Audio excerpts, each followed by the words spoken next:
All right, guys, we have the single bevel iron will, solid, 100 grain. What we're planning on doing is shooting this broadhead into this whitetail shoulder blade, just to see how it'll hang up. This is A2 tool steel. I think the only thing I'm worried about is these bleeders on here. But we'll see how it does. Under 20 yards, broadside into this shoulder blade. Stay tuned.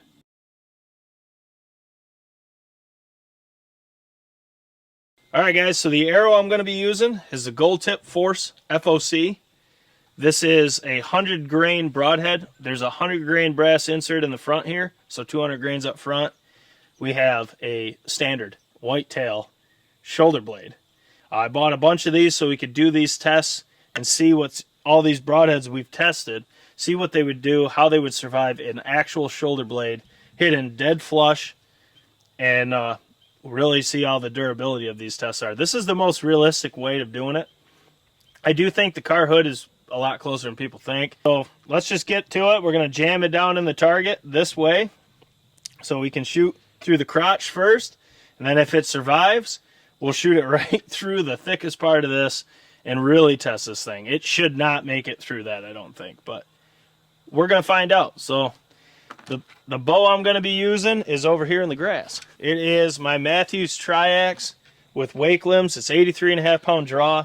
It's probably about 80 right now because I need new strings, but it's going to be shooting this arrow.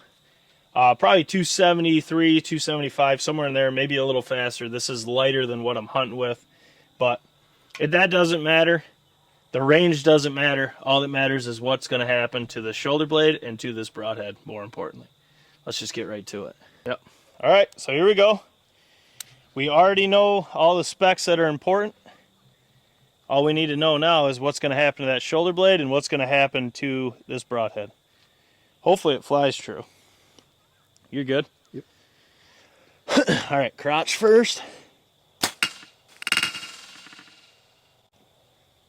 think you deflected. Must have hit that bone that sticks out and it kicked off. Well, that's what happens when you shoot a deer. Well, that's... It deflects. Really, any way we hit the shoulder blade's a good test. That's what happened, though. It hit that blade that was sticking out. Yeah, deflects. Hit that and deflected off. Well, let's take another shot of it. I got to get a little bit further this way, so I'm more square. That first one deflected off. The bleeder blade took a little damage, not a lot, but what we're trying to do is make sure these are dead square, so you're good? That's more like it. Yeah, it must have hit that bone right that sticks out front and just kicked it.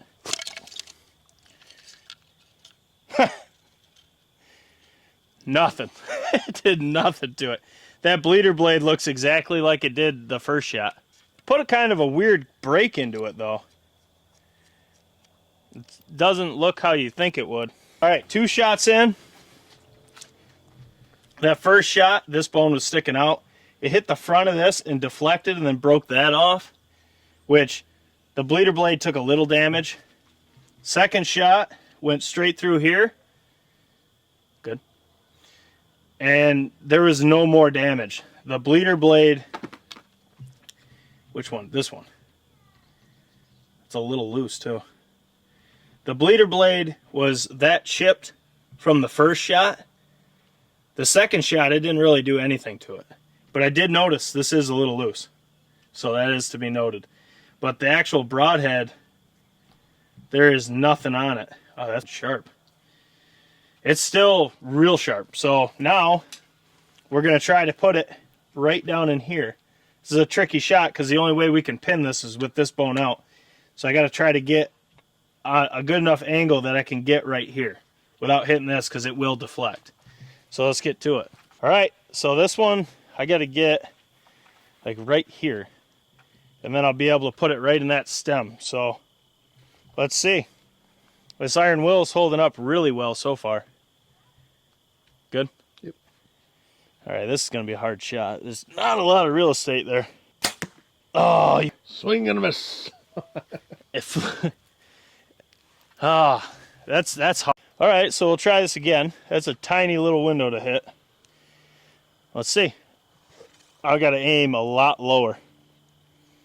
Maybe right.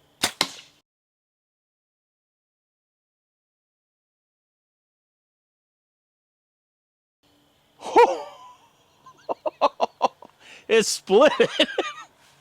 It literally popped that thing. I hit it right. You wouldn't do that to a deer in the woods. It frickin' split it.